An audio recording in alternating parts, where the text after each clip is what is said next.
Golf fans, it's your boy Gsluke here with our DFS and prop live stream out there for round 3 at the WM Phoenix Open. Got to go through all your bets and props for tomorrow. Any questions down there in the live chat and get us ready for all of our exposure for Saturday, whether it's on the PGA side, over there on the live side as well. You can already see I've got the averages for both events up on the screen. We're going to go through all the details, including a weather forecast, the props over there on Underdog and Prize Picks, and how you might want to approach the prop boards in terms of bets and three balls tomorrow when we get those posted on Draftkings and Fanduel. Unfortunately, don't have those live as of right now. Maybe by the time we get to the second half of this live stream, we'll have those to go through. If not, we're still going to talk some strategy and what you should do out there tomorrow morning. So first off, welcome on in, DK Millionaire. Hopefully you're having a fantastic Friday. We got Big Two, who by the way is a part of the Patreon community. Already kind of know the story that we have there with Big Two, but he was there for the Griot hole-in-one. It ended up getting kicked out of hole 16. So quite a little debacle that we had there, but it seems like a really good story out there from our members. So love to see you down there in chat, and you're doing well. What's going on, Harish? He said, thank you for the analysis on Sahith. He went out there, grinded his ass off to make the cut. Of course, and I'm glad that he got it done for you. That's really sweet with your lineup, and he's a grinder. He's not going to give up on you. He's that sort of option, and he had it today. He's a field player. Sometimes he has it, sometimes he doesn't. Definitely had it out there in round 2. Thoughts on Daniel Berger for a showdown slate? Thanks again, and appreciate what I do. Of course, appreciate all the kind thoughts. Daniel Berger for showdown, he's going to get a little bit of ownership. So I can't give you the exact number when it comes to the ownership, but let me give you a general idea. So let me find them on my spreadsheet here. I've got them over 10% owned. I'll say that with a Daniel Berger. So definitely getting a little bit of steam compared to his counterparts, but that's really the only thing that you can say negatively, because he's been pretty solid off the tee and on approach all week. Across all 4 categories, isn't bleeding strokes in any one category. So I think he's a solid play if you can stomach the ownership. So, in cash, single entries, that sort of thing, deploy them all you want. What's going on, the Peach? Welcome on in. You'll be back there tomorrow. Dude, you've been there all week. I'm super jealous. And I told you, I'm going to get out there one of these years. Heck, if Jordan Spieth gets in contention, I might go out there Sunday. I've got to see you out there at the course sometime. What's going on, Frank? Hey, boss. You made the call last night and the great read on Tagala. Of course, I appreciate all the kind words on that. By the way, he made it sweat for you. Out of his 9 holes, he went out there and covered. So, yeah, it was pretty sweet. Nick Taylor had a bounce back. Really like him. And Scotty was good, too. Scotty shooting -5 tomorrow, I think, is within reach, but it is asking quite a bit. His lineup books is going to be right about 3.5 under par. So possible, but it's going to take him putting well to shoot something like -5, -6. So, yeah. I hope he does, especially because I bet him outright this week. I got him at plus 700 during that first round. Let's go on to some of these averages and talk through what we're going to see over there for moving day. Any questions you've got, feel free to go ahead and throw those down in chat. We're going to go through the averages, some of the weather over there for tomorrow, as well as some of the pin locations as well for moving day. So first and foremost over here on the averages, they got a lot easier over here for round 2, which we went through the pin locations. They looked a lot softer. I thought it might play half a stroke to, I think, at easiest, I think said a 3/4 or maybe a stroke under par. And nearly doubled that at 1.75 under par, which had to be, I think it was due to them watering the greens. I was going to say it's not just pin locations that would lead to over a shot difference. The winds were pretty consistent, I would say, from round 1 to round 2. They were in that 4 to 5 mile an hour range for most of Thursday. Today, they were in that same sort of stratosphere, but you didn't have the same kind of gusts that kicked up over there on Thursday. So that could have been a 1/4 shot difference, but that combined with maybe a half a stroke difference, maybe 3/4 of a stroke difference over there with the pin locations, doesn't account for the entire difference out there with the scoring. So that's why I think that they put a little bit of water on these greens overnight. And the reason I can say that is tracking these courses over the last 3-4 years gives you a really good idea for what you should see with these scoring averages. And it even kind of surprised me today when we saw that scoring. But considering that I only took unders on strokes or overs on birdies, it was a good surprise. surprised, right? It actually played way easier than I thought. I already thought it was going to play a little bit easier than round one. So ended up giving us quite a bit of value across the board. So props ended up going 7-3 over there for round number two, which could have been better with the ROI. It was just a slightly profitable day, but a 70% hit rate is something that I'll count, live on all day, right? If you hit it 70% for every single slate, you're more often than not going to have some big days. So I like what we're doing. I like what the process gave us out here for round two. Now let's try and spit that out here for our moving day exposure. In terms of the averages, birdies also got better, right? Went from about 3.3 per round, jumped up an entire birdie to 4.3. Your bogey average went from about 3.1 per round in round one to about 2.57, so just under 2.6 per round. Your fairway average didn't move all that much. I pointed out it might go up ever so slightly out there in round two, went up about 0.2 per round. And then your green and regulation average actually went down compared to round number one. So a little bit of a strange, fact that it went down in terms of the green and regulation rate, yet you had easier scoring overall, partially because of those pin locations that we pointed out. And I think the greens being softer, just a little bit easier to play, especially with like the afternoon in round number one. I got a little bit out of hand. You had a lot of chips that were running out to 7-8 feet. And unless you were going out there and making all of those 8-footers, gaining 3-4 shots gained putting, you weren't shooting something under par in most cases. So that's why they likely added a lot of that moisture. And I'm not sure they're going to do it the entire weekend. They did it in round two with 132 players out there. You got to keep the pace of play moving. You had JJ Spawn, Ricky Fowler withdraw. So I guess it was only 130 players that they had out there. But compared to the 78, 79 that they're going to have out there tomorrow, that depends on whether Nick Hardy can go out there and chip in. It's not nearly as big of a hassle to go out there and get 78 players around as opposed to 130 or 132 like you had out there for Thursday. So I think that's why you saw some of those course changes. Not so sure that's going to be the case going forward with the smaller field. The live averages were about 2 strokes under par. This should be the round two averages. They got a little bit harder, like I said before. So round number one is closer to 3 strokes under par. Your birdie average was also closer to 4.6 per round. So your birdie average went down almost 0.5 per round, and your stroke average was a little bit more affected. So you not only had the birdie average go down, but also the bogey average raise a little bit. And watching the broadcast, hearing what the commentators had to say, they were talking about how they made the pin locations more difficult. The first round, they were just kind of testing the night golf kind of thing. You saw them putting it just over bunkers. You saw them tucking it towards, the side of the green that has a lot of slope, a false front, that sort of thing. And you're going to see that out there for the final round as well. So remember, it's only a 3-round event over there at Live. Because they're way ahead of us in terms of the time zones, it feels way off when it comes to the timing. But tomorrow, when they're playing round 3 on the PGA Tour, they're going to be playing the final round over there on the Live Golf side. So just not going to have that out there for round 4. Right, tomorrow's the last day that we're going to have that overlap, which is pretty nice when you're going out there and building slips. It gives you the flexibility to get rid of that correlation and to find a way to get some value and not have to worry about lower payouts like 2.5 or 2.75x payouts, that sort of thing. In terms of the weather, I'm not sure if we've gone through this quite yet, but it looks relatively flat across the board. Not much of note when it comes to the weather forecast. In fact, when you compare it out there to round number 2, it's virtually identical when it comes to the forecast. They're starting a little bit later in the day, which I think is only going to help those players out there. And while we don't have the official tee times quite yet, because there's going to be 78, 79 players making it, you're going to have them in threesomes off of both tees. So I'd imagine they start around like 9, maybe 10 a.m. local time. And that's going to be when the temperatures have already warmed up for the most part. Maybe the first, 1 or 2 groups out is playing in, a little bit of chilly weather. Maybe they have on the little sweater for the first hole. But after that, they're going to take it off by their second hole, probably at the very least. So most of the players are going to have, I would say, perfect conditions out there for Saturday. The main thing I want to check is these pin locations, because just like for round number 2 where it made, it was part of the impact, right? In terms of the scoring average, it wasn't all of it.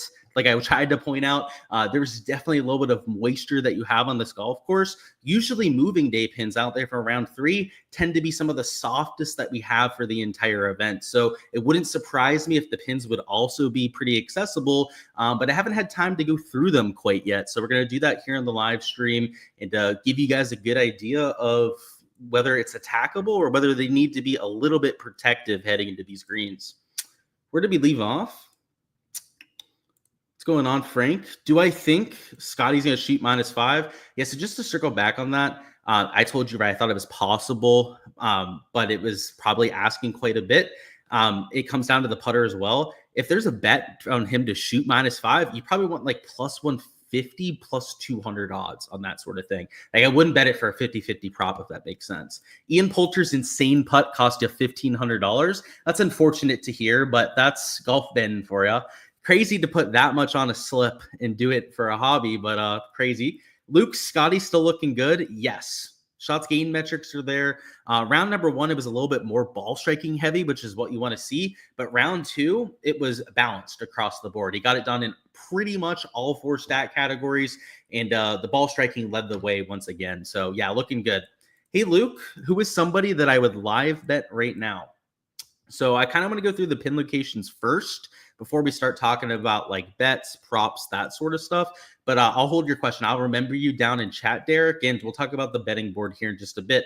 So I want to go through these pin locations before we go through any of that to kind of get a taste for what we're getting here tomorrow. Because if it's a tough setup, I want grinders. I could see those guys ascending towards the top. If it's an easy setup, then I want high birdie percentage players. I want unders on strokes, right? Overs on birdies, that sort of thing over there on the prop boards.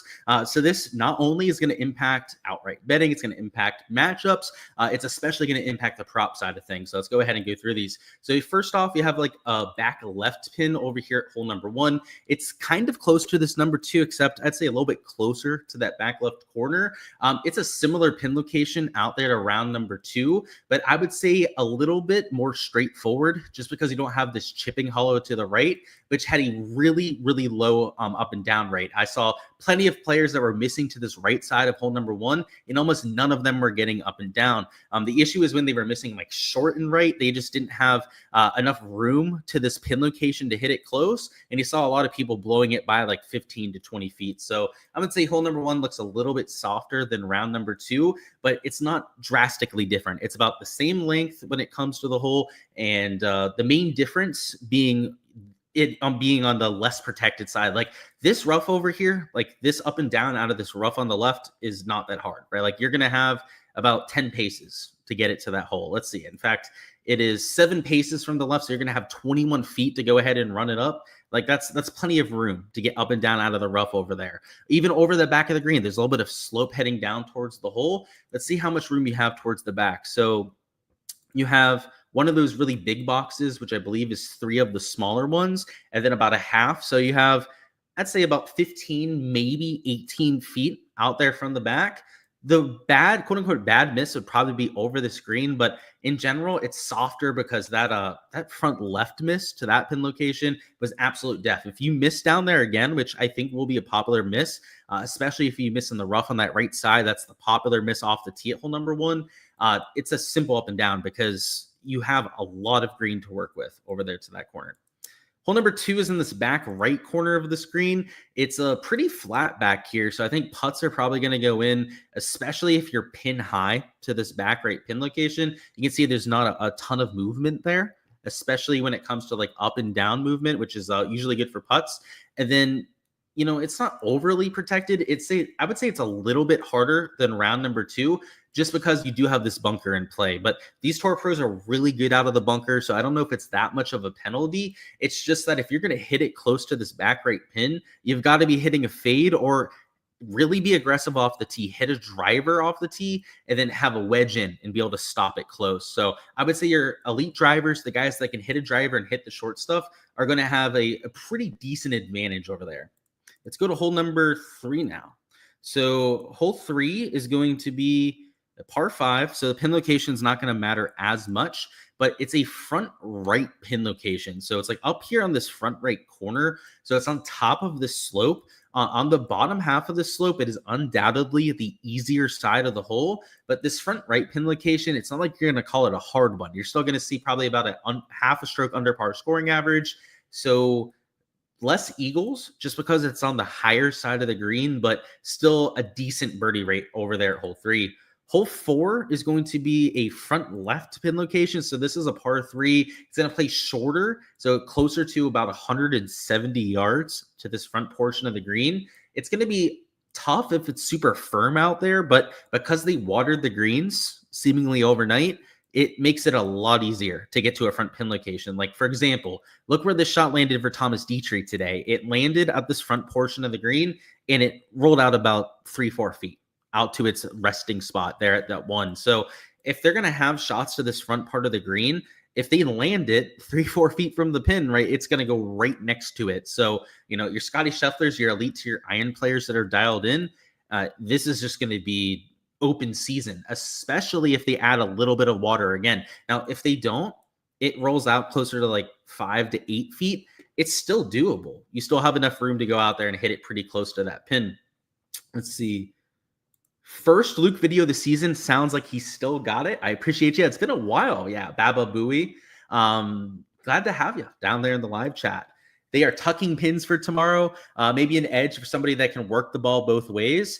I would say so. It looks like a shot maker's golf course. It kind of is. Scotty talks about that in a lot of his interviews. This pin location setup kind of lends into that as well. So let's go to hole 6. It's over here towards the bunker. Sorry, we're at hole 5. Getting ahead of myself. 5 is over here in the back left corner. Now, this pin location, you have a little bit of a side slope to the right that you can work it off of, but it's a little bit more difficult than the one that you had for today, because the one for today, a lot of people missing. Let's go back to the fairway so that you guys can see this. It slopes heavily from left to right. Now, you can kind of see it from this overhead view, but you don't really get the true perspective for how much slope you have from this left to the right side. Most of your people that hit here, so let's just show you here. I guess this group, not the best example. You do have Meissner that missed over there to the left side, but a majority of players are missing down here in this left rough. So this right pin location was a little bit easier because it was a direct line. Like, you could just go straight at it. You have all this green to work with. Over here on the left side, you have this bunker that gets in the way. Hole 6, now we're at that hole. It's tucked over here near this left bunker, as I was saying before. So kind of in front of this 2 is right around my cursor is where you're going to have that pin location. It's easier than what you had for today because you have some room to work with, right? You have a few more paces to get it close to that pin location, and it's not as protected as this little shelf over there on the left side. So, some harder pins, but we've also had quite a few easier pins through the first 6 holes. So 7's over here in the back right corner. It is a long par 3. This is going to be a real difficult hole. I would say, though, that this has a chance to be shortened. Moving day setups, they not only give you easier pin locations, but they usually move up some tee boxes to give you a few more birdies. And I would say that a super difficult pin on this par 3 would be a prime candidate for the PGA Tour to move it up. So that's going to be something that I'm trying to track tomorrow morning to see if they end up doing that, right? Moving up that tee box. If they do, it's a tough pin, but it would be a lot easier in terms of going out there and getting it close. Hole 8 is a middle right pin location. It's in this like right lobe on the right side. I wouldn't say it's that much easier than round number 2, but it's another wide open pin location. Short siding yourself on this right side where there's a little bit of slope, I guess, could be a little bit troublesome if you don't have the best short game, but I think you're going to see a lot of birdies at hole number 8, just like you had for today. Hole 9 is a middle left pin location. So it's over here on the larger side of the green, which is helpful, especially because it's a little bit further into this green complex. Unlike the round 1 pin where it was close to this false front, it's much further into the complex. So it's less protected by that side. And you actually even have this side slope, it looks like, and a little bit of side slope to the left as well. That's going to help you get it close. So yeah, like there were a couple that were tucked, like 5, sticks out as one of the tucked pin locations. But this one, 2 holes ago, was a super straightforward pin location, you've got your moving day pins mixed in as well. So starting on the back, hole number 10, because of the threesomes off of both tees, I'm assuming that, but I feel pretty confident in saying that that's going to be the case. This is a super easy pin location compared to the first few days. It's at the front. You're hitting like a 70, 80-yard chip in into the front. I mean, you're going to have guys that are probably trying to drive it near the green. And speaking of, I'm glad that I said that because it reminds me of something that they do here sometimes.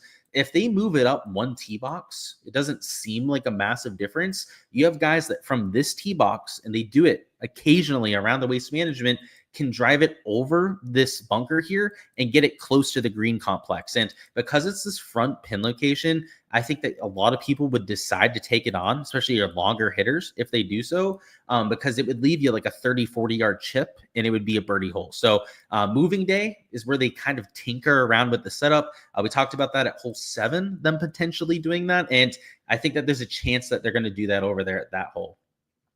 Let's go to hole number 11. Appreciate you, T-Mac. Appreciate the walkthrough. What would be my prediction on a low round? So it's a good question. It's tough, especially when we don't know what they're doing with the tee boxes. But I'm saying -7, -8 is probably where it caps off. That's what I would expect for the best round tomorrow. At least so far. It could change, I guess, with the next 7 holes, huh? Let's go through hole 11. Hole 11's in this back left corner.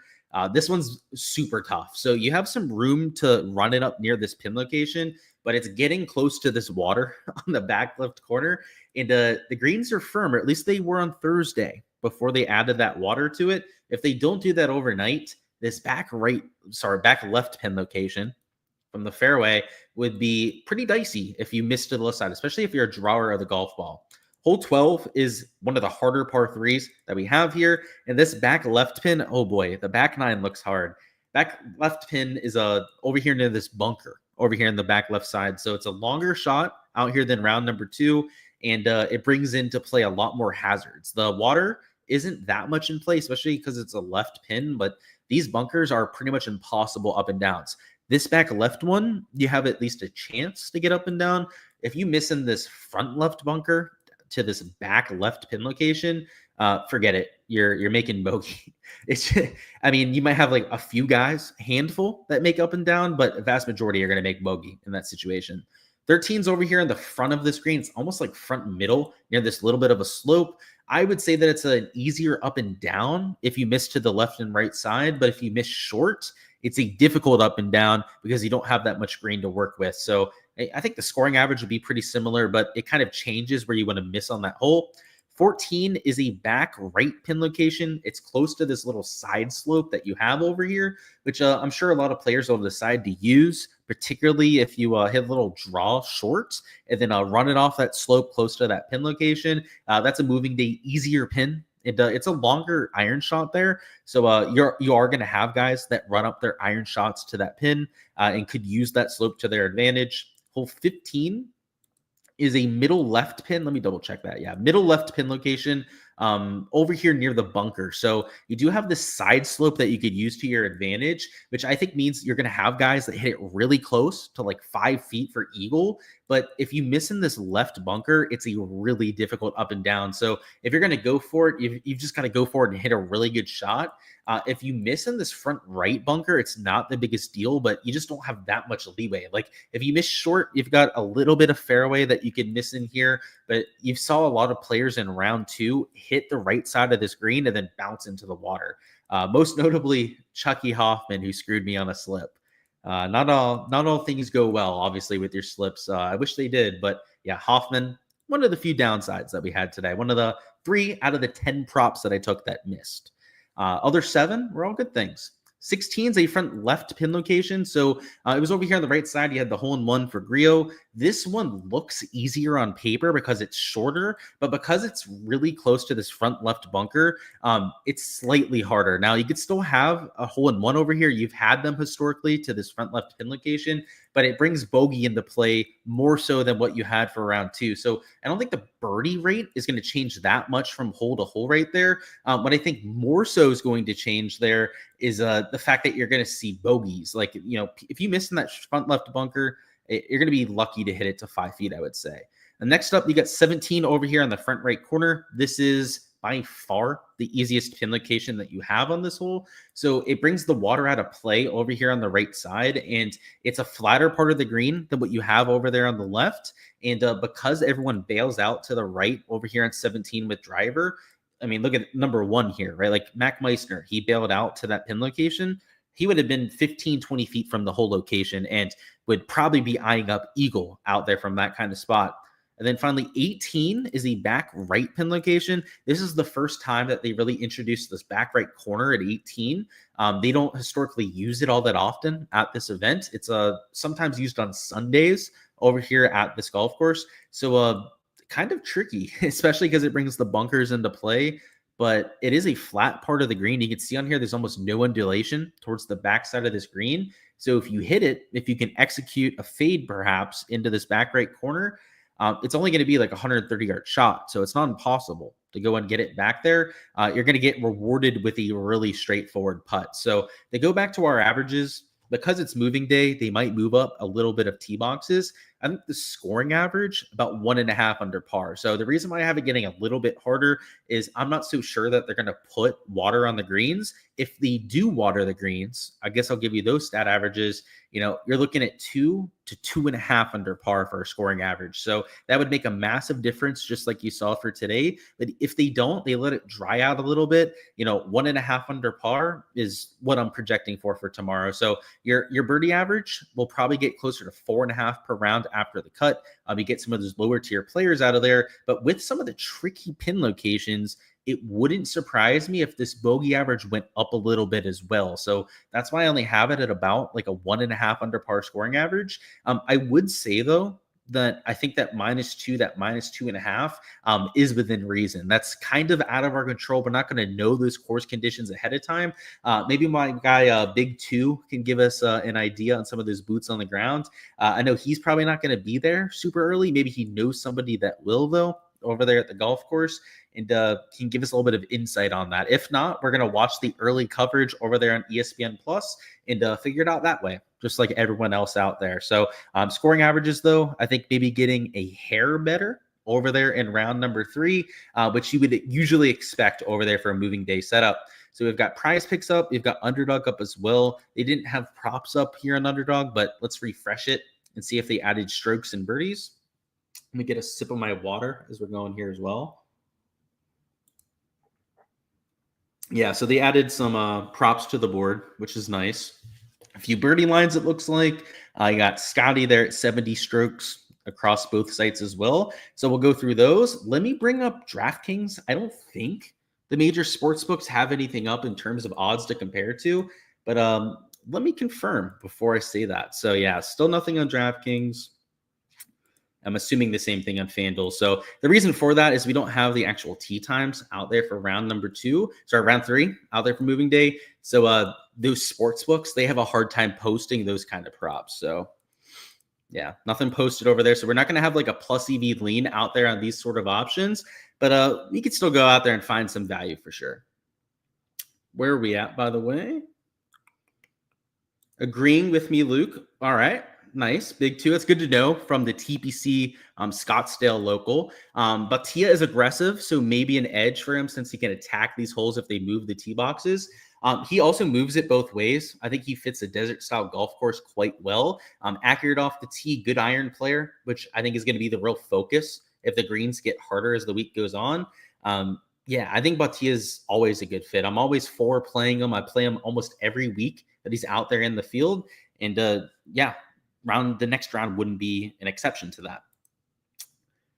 Ryan says, awesome breakdown. Who are we fading in matchups? Homa. So Homa didn't make the cut, or else, yeah, dude, we'd be trying to fade him because he's completely broken. We'll take a look at the shots gained metrics here in a little bit, Ryan, and we'll talk through some strokes fades. You might want to look for some fades over there in the matchup markets when they drop tomorrow. Do I think that Dietrich can keep going, or do I think that one of the Højgaard brothers can have a good weekend? Yeah, Højgaard brothers are absolute studs, so I'm always behind them having a decent week. In terms of Dietrich keeping it going, the stat profile is a little bit led out there in terms of the shots gained putting. So let me actually bring up Bet the Number so we can go through that together. 1 second here, guys. All right, there's the stat averages that we need to go through. So he gained over 2 strokes out there with the putter, which like isn't the end of the world, but let's go through it. So you can see actually 4 strokes putting over the first few days. So it was 2 round 1 and then 2 out there in round number 2. Overall, he's not doing terribly. Like he's still gaining about 2 strokes off the tee. He's still gaining 3.5 strokes when it comes to the shots gained approach. So he's still doing a lot of work in the 2 categories that we care about. But, nearly gaining 5 strokes of the putter is probably going to come back down to earth a little bit. So do I think he's going to go scorched earth and shoot, minus 24 and win this thing?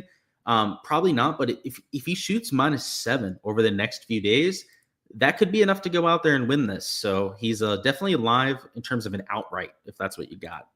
You would shank that ball in the water. Yeah, I'm not sure what hole you ended up commenting that at, but I'd hit a lot of water balls around this golf course. Do I use the PGA Course Stats website to see if they moved a tee time up? If you're talking about a tee box, they won't show that until the actual round starts. So I looked that up on the PGA site. You'll be able to see where they have the starting box. It has a white dot on it over there on the shot tracker. So yeah, it's always posted after the round starts. What's going on? Yeah, let me know out there with the firmness or lack thereof on the golf course. What's going on, Bo? Is Harman a viable option in my models? So let's go through it. So Harman was, after round number 1, he was gaining out there with his ball striking. Round 2, kind of the same thing. He gained across all 4 categories. I mean, yeah, this is good golf.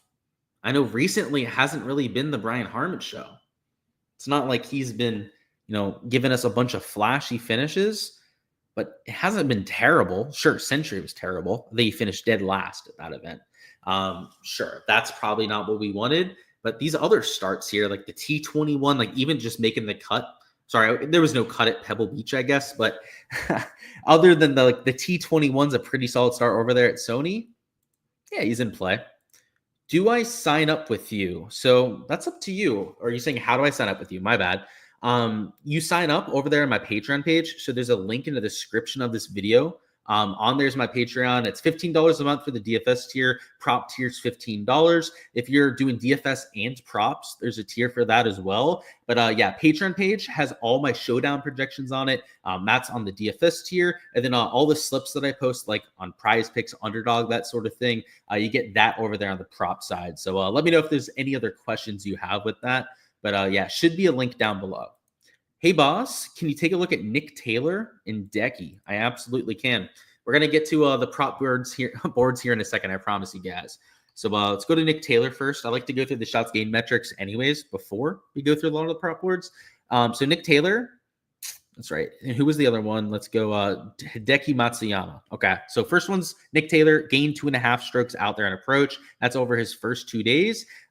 Pretty balanced stat profile, but if we zoom in on round number 2, it was a little bit putter heavy. He gained 2 strokes out there with the putter today, which raises a little bit of a red flag. Round number 1, it was more of the ball striking that was leading the way. That's why I played him out here in my round 2 showdown lineups. So it's a decent stat profile, especially you look at rounds 1 and 2 together. It's green across the board pretty much, slight negative around the green, but that's really not the biggest deal. I think it's a decent play. And let's look at Hideki. So Hideki Matsuyama gaining in terms of his approach play, and then losing off the tee and with the putter. It's not an ideal stat profile where he just hardly made the cut down there at -2, but this is the kind of player that he cleans it up off the tee. That's well within his range of outcomes, and then has a spike putting day. Boom, right? That's a -6, -7 round right there. And Hideki Matsuyama is that sort of player. He's in form. Round number 2 specifically, gained 1.5 strokes on approach. Still lost out there in those same 2 categories. Yeah, I'd say that I like both of those, but I think Hideki, I like a little bit more because he's sneakier. Of course, yeah, like I said, any questions, feel free to let me know. Derek said Hideki bogeyed his last 2 holes, so not a good look. For sure, but that's going to give him a lot lower ownership out there in GBPs. If he was -4, if he had just like a middling start to this event, he'd probably be like 20% owned out there in GBPs. Now he's essentially completely being overlooked. So, I think there's a time and place for using that sort of play. He's probably not your core play in the 10K range. Like, a Scotty Scheffler's up there, a JT, a Tom Kim. Those are all guys that you're probably looking at before that sort of play. But he's an option in the right kind of format. Like if you're in a large field GPP where you have to get different, he's an option you can look at. Let's go through the prop boards now. So I think that some unders on strokes, some overs on birdies would be in play, but looking at the pricing here, it's definitely lower than what you had for round number 2. I mean, 68.5 strokes, that means they have these guys at 2.5 strokes under par, is aggressive, I would say. Like, that's assuming that they're going to water the greens, assuming that it's going to play just as soft as you had in round number 2. I'm not completely convinced that that's actually going to be the case. So going through this, there's probably some fades that would make sense over there for strokes. Like at 68.5 strokes, having to shoot a -3 round, if it plays to that -1.75 to -2 scoring average, which I think is probably the hot spot out there in terms of a projected average, like there's some guys here that are for sure worse than average players. Now, some of them make sense. Like a Benny Ann's a better than average player. The Højgaard twins, I agree with them being better than average players. But, you know, not to pick on anyone in particular, I guess, but like JT Poston isn't in particularly the best form lately. Cam Young, outside of today's round, isn't in the best form lately. And then the guys down here at 69 strokes, they've got to shoot -3 to go under that sort of line.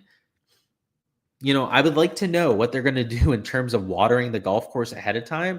But if they're not going to, there are definitely fades that you could mix in.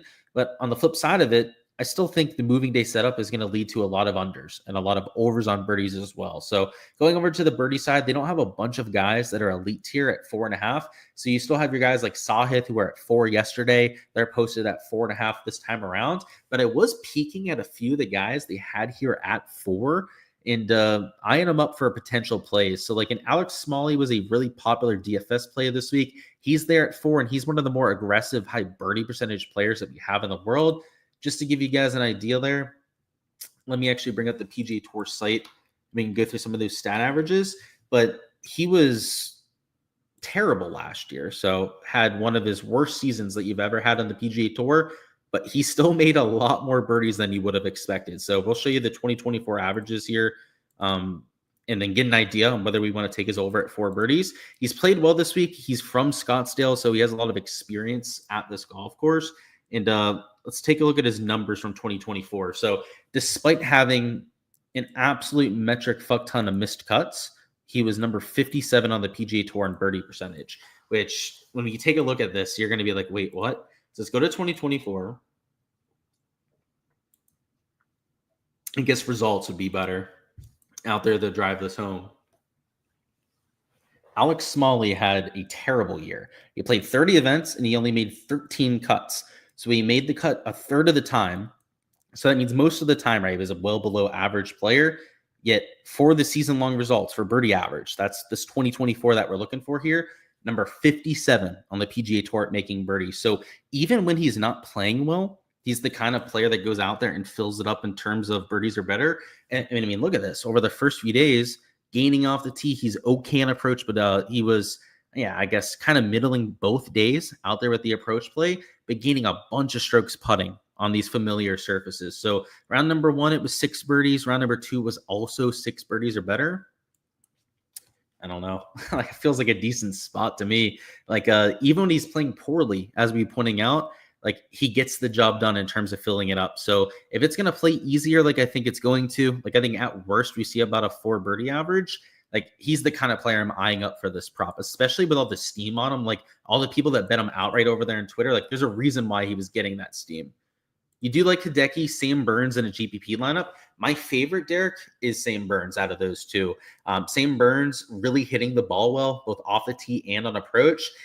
His putter the first few days is into the negative, and when he gains, he normally gains like 2-3 strokes to the field. So his regression can come all at once, and if it does, that's like a nuclear round with how he's been hitting the ball. So speaking of Sam Burns, he's there at 68 strokes. So they've got him at a -3. If they had a 4.5 birdie line on Sam Burns, I'd be jumping all over that. So, if I think he's going to make 5+ birdies, you could make the argument that the under 68 is not the worst idea.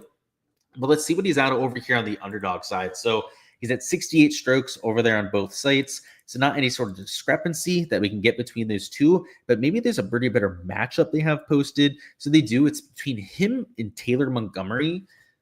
I've got to say, Montgomery, I know he had a decent round too. So just to show you some of the stats out there for Monty, went out there, snuck into the cut line by gaining a little bit out there on approach and then losing with the putter. Ended up shooting -2, which I know it doesn't look all that sexy, but he went out there, was about field average today. He's the kind of player that makes a lot of birdies. So to go back to the birdie list, to go back to 2024 and show you some of the top players, Montgomery was number 114 out there in the PGA Tour. Sam Burns was number 4 out there in the PGA Tour last year. So, I mean, number 2 in the field, actually number 3, I guess, actually. Number 2, the guys that made the cut behind a Keith Mitchell. I'm saying Scotty's in the field as well. Forgot about that. So he is number 3, but still, top tier player in the category. That might not be the worst way to get some exposure to a Sam Burns. The reason why I'm so bullish on him, I guess I didn't show it on this live stream. I showed it over there on the Ship It Nation one, where we went through some of the showdown stuff. Gained, if we take a look at the first few rounds, 2.4 strokes on approach, over a stroke over there with his off the tee play.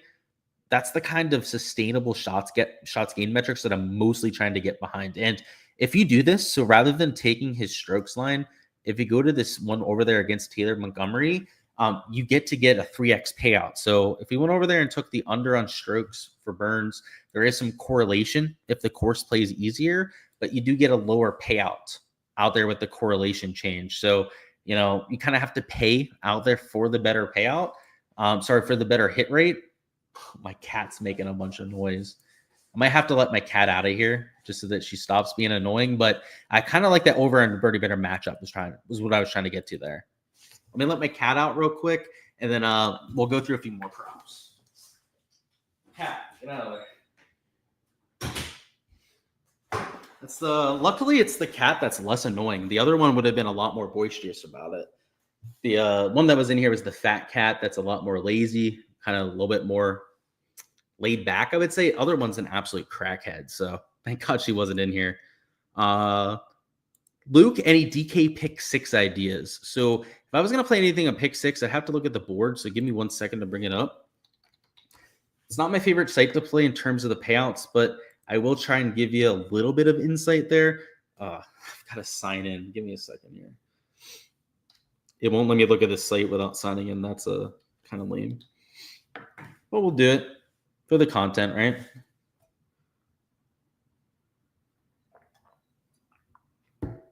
All right, so there's pick 6. Now I can share my screen. All right, so go to the PGA tab. Birdies are better. So 5.5 for Scotty. With the moving day pins, I don't think it's the worst idea, but 4.5, like on a Justin Thomas, like I think that's a decent option. Like over here, you do have the Sam Burns at 4.5 birdies. Like that would be my first lean over here on this kind of slate. You do have Scotty Scheffler there at 67.5 strokes. So rather than taking the 5.5 birdie line, that's what I would rather take out there with a Scotty Scheffler. And we don't have the lines for comparison over there in Draftkings, but this does kind of give us an idea of where they would price the board if they had one posted over there on their site. So I'm not going to play over here in pick 6 because the payouts are trash, right? This says it pays 3x if these 3 were to go out there and hit, which in my opinion is a little bit of a scam, but those are the kind of props I'd be looking at least the kind of leans I'd go out there and enter. Yeah, you like the Sam Burns and Gary Woodland lineup? Yeah, they Sam Burns, Gary Woodland, 2 low-owned players for tomorrow. I think I'm going to have quite a bit of them in my lineups. I know I already have them in my player pool. The question is how much I'm going to play in my 150 max. Your boy Villegas, yep, he's had a decent week. Made the cut, huh? Pick 6 sucks on options. I agree on that. The payouts are the worst part about it. What was Villegas' stats for round 2? Yeah, let's take a look, shall we? So where's bet the number? There it is. Good old Camilo. So round 1, great ball striking. Great across the board, heck. Round number 2, he gained on approach at least, but he lost off the tee and lost with the putter. So kind of sketchy stat profile, but he did gain in the most important category. Burns over 4.5 on pick six. Yeah, that one. And then the Justin Thomas at 4.5. Those would be my two favorites. And yeah, the Sam Burns, if I just had to pick one of those two, that's the one I would lean on too because of the ball striking metrics. All right, so to go back over here to prize picks, I do want to look at the fairways hit. So the average is about 7.2 today. So if we could find an accurate driver of the golf ball at 7.5, I'm not against an over, but not a whole bunch of guys that are known for their accuracy. The one that kind of caught my eye was Hideki. He's more accurate than most when it comes to the driving accuracy, but this week has not had it. A guy like a Hoot, he's not horrible when it comes to the driving accuracy, but he's also not an elite tier player in the category. So going through this list, it's a whole bunch of slapdicks that they have posted. If you're looking for a fade, I would want a guy at 7.5 that is maybe a little bit sketchy when it comes to the accuracy. Sam Burns has gone a little bit better over the last few years, so maybe we don't target him. Guys like Robert McIntyre, they tend to be pretty accurate as well. But like a JT Poston at 8.5 fairways, it kind of feels a little high. Like I know he hits more fairways than your average player, but he's just a little bit better than like a Seabass. He's just like a little bit better than your Hideki when it comes to hitting fairways. So 8.5, that's a rather aggressive projection. So, maybe we don't have to go to the birdie or better matchup, which I've got to be honest, I kind of hate taking this matchup, especially the 0.5 matchups, because if you push, they end up being a loss with that sort of line. But at 68 strokes, there's a ton of push equity. I would say at that sort of number, maybe we take that and we make it like a 3-man slip that we're taking. You have the push equity there at 4 and at 68 over there on both of those props, which I prefer taking a 3-man as opposed to a 2-man when I have a bunch of props that I have it even props without the 0.5 on it, just in case one of them goes out there and pushes. And I think there's a lot of push equity with those two, so I think it's worth taking. Where we at? I like that. I saw your comment saying the slapdicks. Yeah, dude, that's my favorite term to use, especially when it's a terrible golfer. Thanks for the insight. Let's finish some picks on prize picks. Yes, sir. That's what we're trying to do. Do I like Tom Kim? He hasn't been too bad this week. Yeah, he's been pretty good this week. He's been good this year as well. So I know you didn't mean to say that, but you were correct in what you said there, Frank. Let's take a look at his line. I didn't see really any that were catching my eye before. So they don't have a ton posted for him. So no birdie or better line for Tom Kim, which at 4.5, I would have been looking for an over on. He's at 68 strokes, just like a Sam Burns. In terms of the shots gained metrics, he's kind of going under the radar from my understanding. So, sorry, wrong. What am I doing? Tom Kim, come on. Good old Ji Young Kim out there on some of the stat boards.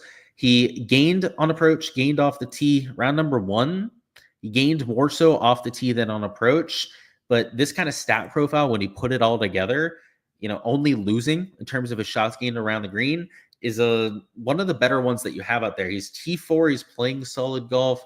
If you're looking for a player that's in form, I think he's a pretty good option for an under at 68. So kind of like Sam Burns, these are the kind of plays I'd be looking at. So this would pay you 9.5x. We're not going to take all 4 of these. We're going to kind of have to whittle this down and find our maybe top 3, maybe top 4 we want to go out there and play.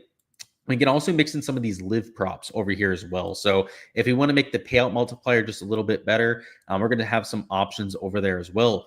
The green and regulation average went down just a little bit from what you had there in round number 1. 1 second. So you have these guys at like 12.5, that you could take for an over if they were an elite tier iron player. But for the most part, I don't see guys that have that dog in them.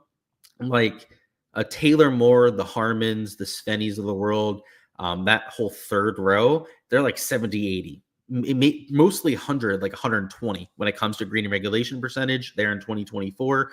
Keith Mitchell's a little bit better when it comes to the category, but guys like the Højgaard twins, they're not known for going out there and hitting a ton of greens. They're more so known for the driver and making a lot of putts. So, your elite tier iron players like Corey Connors, Tom Kim, that are almost always towards the top of the green and regulation list, they're posting a whole 1.3 greens higher than what you had for the average today. So I would say out of all of these, This Keith Mitchell one kind of stands out. And just to fact check myself, I know he fell off towards the end of the year when it came to his green and regulation rate. But let's see where he ended up in 2024. I knew it wasn't terrible for Keith, but just how far did the Titan fall from the top? So number 23 when it came to green and regulation rate.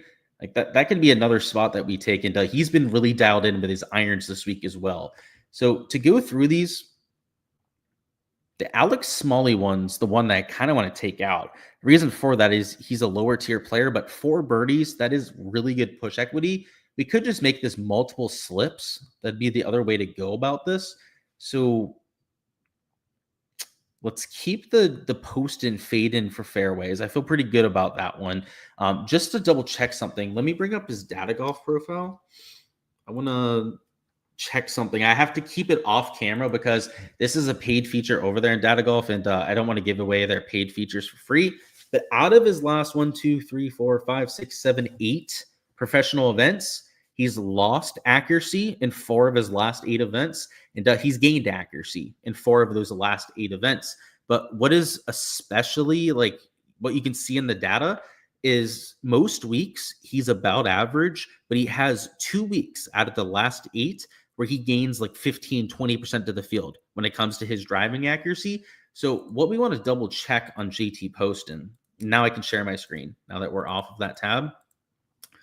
What I want to check is how he's doing this week, because I mean, if he's going out there and he's doing a bunch of work when it comes to his driving accuracy, then maybe we stay away from him. But let's see. So round number 1, he only hit 7 fairways.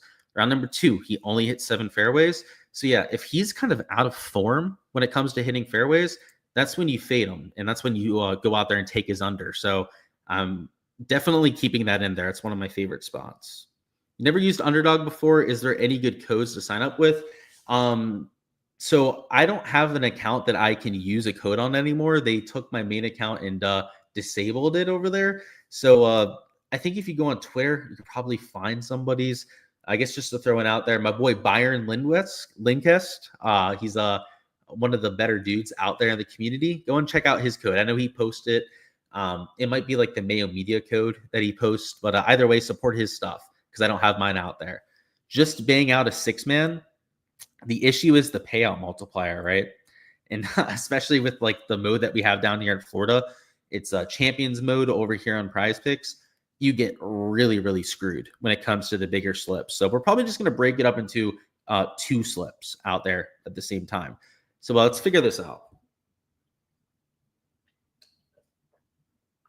So we're going to take Tom Kim out of the first slip, and we're going to take Alex Smalley out of the first slip.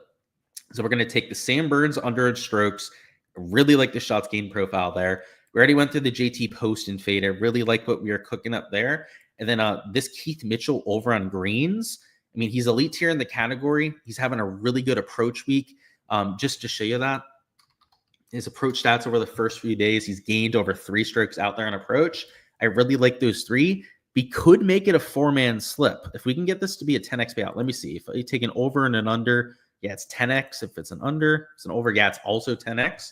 So if we can just find any live prop here that we like, we're going to enter this, and then we're going to break it up into a couple different slips. So we're going to do the 10x just because we got to a point where we can actually get a 10x payout.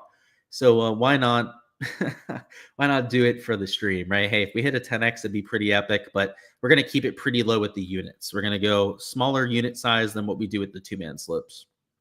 Or we might even do a 3-man out there with one of these. So looking for a prop on this side, you know, it's going to play pretty easy in terms of conditions. Just to show you some of the conditions in Radaya, the course is in the front, the top part of the city. I'm not sure exactly where it is, so let's just click the top part of that city. And they're playing at night, so it's going to be closer to dusk over here at like 6 p.m. when they're starting. Looks like the winds are staying low, 5-6 miles an hour sustained. The wind gusts aren't really materializing either. The important part, though, is that the temperatures are going to drop. So just like you had out there for round number 2, the temperatures are going to be a lot lower than what you had for the first day. So the average, which went from like -3 to close to -2.25, is probably going to be in that same range. Now, for round 3, they might make it a little easier with the pin setup, but I think it's going to play harder than round one. So it might be closer to like minus 2.5, but if it played close to minus 2.25 again, I also wouldn't be surprised either. If you mix in live, yeah, that's what I'm thinking, dude, with the live stuff. That's true. You just saw that. Yeah, dude, the payouts with like the 5-6 man stuff are just, at least on golf. Other sports, it's not as bad because the correlation isn't as big a deal, but golf, they go crazy on that shit. It's hella annoying, dude. Trust me, and that's why I only do like 2-3 man slips. You do that, it's not as big a deal, but as soon as you get past 3-4 man slips, geez Louise. Sahith over birdie matchup. So I don't love birdie or better matchups. I'm probably not going to play that kind of thing, but I'll look at it just for you, give you like my quick thoughts on that sort of prop. So Sahith is matched up against, let's see, Ben Griffin. Ben Griffin is a high birdie percentage player. So I don't know his exact rank off the top of my head, but luckily we have the PGA Tour site at our fingertips. And we don't have to guess what he ranked. I know it was top 60 on the PGA Tour in 2024, but I want to see just how high he ranked. So let's do that. He ranked 37 out there in all of 2024. So, you know, he's not like a complete pushover when it comes to the matchup. So, you know, with the 0.5 on it, with them tying being an under, I guess that's the worry with taking that sort of spot. Let's see, birdie or better. There were some guys here at 4.5 that I was eyeing. So the birdie average did drop a little bit and went from 4.6 down to 4.14 per round. But they have some guys here at 4.5 that are elite tier birdie makers over there on the Live Tour. So like Dean Burmester, a Louis Oosthuizen kind of stand out. Tom McKibben is a really good high pedigree player that just came over from the DP World Tour. But like a David Puig, I don't know, however the hell you say his name. My bad. If anyone that knows him is watching this, my bad. But yeah, David over here at 68.5 strokes, you know, he'd have to go out there and shoot -4 to cover, but your scoring average is going to be maybe close to 2.25, 2.5 under par. It's getting a stroke and a half to the field. This guy is highly regarded over there on that tour. Puig is, at least in what they say on the betting circles, right? He was one of the top 5 odds to go out there and win this week. So he's there priced around guys like Burmester, Moronk, who are solid players like Patrick Reed, Garcia. Like they're some of like the decent to, you know, top tier players that you have in the Live Tour. But in terms of betting odds this week, David Puig was up there with Koepka, Cam Smith, Terrell Hatton. Not quite with like your John Rahms, DeChambeau's, Niemans, but he was up there with like your Cam Smiths for sure when it came to your betting odds. So this might not be the worst spot. Like I know Moronk's in form. Moronk's having a really good week. They don't have the stuff over there and bet the number yet, I think, for Live. Let's see. I can double check that. So yeah, it doesn't look like it. I'm assuming at some point that's something that they're planning on adding, but let me bring up the Live Golf site so we can go through the leaderboard. So Moronk's in first place, which for props kind of scares me off of taking supportive stances just because they can be dealing with a little bit of nerves. But let's look at, so Puig, who I think is just, I don't think he's playing fantastic, but I think he's closer to the lead. So yeah, he's T19. He's -6 so far. Like this is kind of like the perfect spot to go out there and take an under because he's not going to be feeling nervy starting in like 20th, but he's been playing good enough to be better than average over the first few days. So, can he shoot a -4 round? Feels like that's within his range of outcomes. That's for sure. I wish we had the pin locations over there in Live Golf. They don't post them, unfortunately. Down here at 69.5, it's a lot of your scrubs. So just like we had in round 2, you could look to fade some of these lower tier players. So Poulter, that was a terrible hook at 0.5. Like you could go back to fading him. A Bubba Watson, you could fade him at 69.5 strokes. But I think that even McKibben here at 68.5, like I think even he's a little bit mispriced. Like these sort of players, Puig, McKibben, shouldn't be at the same number as guys like Lahiri. Like Lahiri is clearly a lower tier player than those sort of guys. Like heck, even Burmester, Moronk, I think are better players clearly than guys like Lahiri. So I think Puig's my favorite out of all of them. Like I bet DJ this week, but I still even think Puig's a better player than him, especially when it comes to the recent form. So for the, again, this is the lotto slip. This is not going to be the main slip, right, that we're going with here in the stream. We're going to go with him. So let's go with that. Okay, so that'll be the first thing that we do there. Next up, we're going to split this into 2 smaller slips, which when I actually go out there to enter my exposure on my main account, it's going to be higher unit size out there on these 2 slips. So we're going to go top 2 and bottom 2 just because it worked out that way. And sometimes things work out that way for a reason. So it's going to be first off, JT posted under on fairways. Already talked about all about why we like that. And then paired over there with St. Burns. And then we're going to go take Puig here and then take the over on Keith Mitchell out there on that. So we're going to mix in all 4 of those props out there into another 2-man slip. So obviously going, lighter over there on that 10x, but hey, if it hits over there from the stream slip, that'd be pretty sweet to go over there and do a 4x. So everything that we just talked about over there on Prize Picks is posted over here in Underdog as well. So they copy and pasted pretty much the entire board, and that's for both sports. So if you go over here to the golf tab, they also have the live golf stuff posted, and it looks like a little bit of Euro golf stuff, but that just got ripped off the board with that locking at 11:05. So they do have the stuff over there for live posted that you can still go through. But everything that we talked about over there on both of these boards can be reflected over there onto that site. So the one thing I'll say about live is I know we took the under on Puig, but like these fades at 69.5, like don't be afraid to fade some guys because, if it plays to like -2.5 scoring average, that's 69.5 strokes. And you have guys down here like Westwood, Poulter, Watson, all these kind of like older dudes. Like I hate to pick on them for it, but it's true. Like they're at the field average and they're well below average players out there on that tour. They're good fades for a lot of cases. So these 69s, like there's even a few guys there that you might want to look to go out there and fade. But these elite tier players, look for them to go out there and get some scoring done over there in round 3. So that's what I was doing over there with that Puig prop. And we already went through all this stuff over there in PGA as well. Let's catch up on chat, shall we? Where are we at? Of course, looks like bait. Not sure what prop you're talking about. Maybe the matchup that you were asking about. Wasn't a DP World Tour in Live Rift. Not sure what you're saying. What you're referring to with that comment, honestly. But yeah, they did have a rift, but now they're back together. Now they're all playing together. Like you've got Patrick Reed out there. You saw a bunch of people, especially like the fall, playing over there from the Live Tour. In fact, Terrell hadn't won one of their events, one of their big events over there on the DP World Tour. So they're playing a lot more now. But yeah, there was a little stretch, 3-4 month stretch where they were really at odds with each other. You think Pooj, like Spooj? Yeah, it might be Pooj. You're right.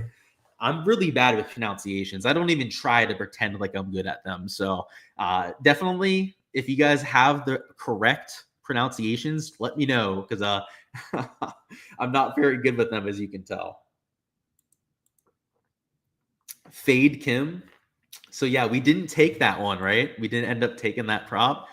I still like it though. Might end up taking that Tom Kim prop at some point, but yeah, I did like that Sam Burns one a little bit more. Submitted the picks, man. Thank you. Of course. Best of luck. Hopefully we can go perfect. If not, hopefully we cash out one of those 2 smaller slips for some profit. Gotcha. Remember, it went something with Laurie Cantor. Dude, Cantor's a stud. Yeah, dude, he speaking of, dude, he went to Live Tour. Then he got relegated, went back to the DP World Tour. Then he went back to the Live Tour as an alternate. And now he's back on the DP World Tour again. So he's had quite the history between those two. He's gone back and forth multiple times. Keep it Puig. And Anthony Kim, yes, he's playing over here on the Live Tour. He's a dinosaur at this point, though. It's unfortunate, but it's true. In terms of going through matchups, we're not going to have those posted because they're waiting for tee times. But when you get them tomorrow, what I'm looking for, just like a round 2 process, which, by the way, we ended up getting the full cash over there on the Akshay one out there for our profit on that side as well. That was on top of the Scotty Scheffler cash over there with the Brendan Grace fade that we had for round 2. So hopefully we can add on top of that with that prize pick stuff. But on the matchup side, we can't go through anything here together. But what I'm looking for are some of these round 2 ball striking poppers. So if a group is, the group with Davis Thompson, he's going to be in 3 balls, by the way, off of holes 1 and 10 tomorrow. If he's against 2 guys that kind of struggled with the ball striking, or even if they didn't struggle, like they made the cut, so these guys probably didn't suck when it comes to the ball striking.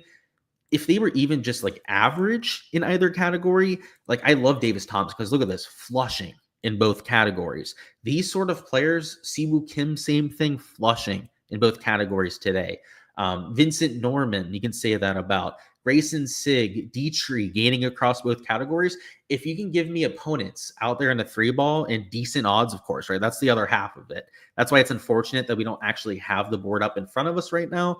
But my process starts over there with the shots gained metrics. I try and find players I think are going to have a low round or at least have shots gained metrics that are sustainable from day to day. And then I try and find opponents that are exploitable at the same time. So it could be, guys that don't have as strong of shots gained metrics in terms of their ball striking, or it could be that they carried their game with the putter. So, for example, like a Denny McCarthy gained a bunch of strokes putting. I do have to say he's the best putter in the world. We kind of expected him to rebound at some point, but like a Cam Young, for example, he gained 4 strokes of the putter. Like he would be a prime fade candidate. He'd be the kind of guy that you try and find in a matchup and go against because he gained way too many strokes with his short game. You could also say that about guys like an Alex Smalley. So I'm kind of glad that we took him out of the parlay there. Now that we saw that over there with that. But guys like a Carson Young gained too many strokes putting. Same thing with guys like a Luke List. Most of the top end of this board are guys that you might want to raise the red flag on a little bit. So just like we're looking for guys that have good ball striking stats, we're also trying to find opponents that fit the mold as well. And where you can really find the hot spot and find some of the better bets is when you marry them together, right? You find a ball striker that you want to take in the matchup against guys that are due for regression with the short game. So that's what I'm doing with my process, what I'll be doing in the morning after we get those tee times. But best of luck with all the exposure that you guys are getting to. Do you have a Discord that you can sub for prop picks? I do. So it's my Patreon page. It's not really the Discord that you're paying for. On my Patreons where I post all the prop slips that I'm taking. So after I get off this, right, I'm going to post those slips that we took over there on Prize Picks. And I post all of them. So it'll be like everything I do in Underdog, Prize Picks tomorrow. After we see conditions, I'll probably add some more exposure over there for moving day. That's all on my Patreon page. So in the description of this live stream, replay, if you're watching this after the fact, for anyone that's watching this afterwards, you can get the link to that. So it's $15 a month for the prop tier. It's not an arm and a leg to join my site.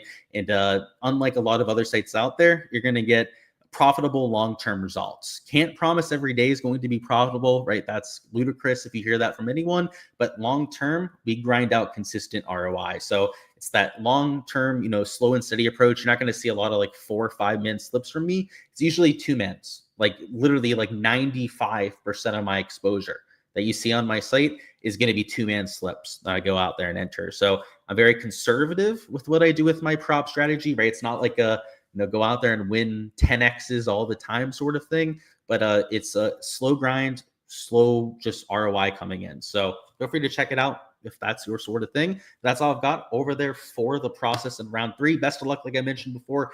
Subscribe if you haven't already. Smash the like button. I'll see you guys for the live stream tomorrow.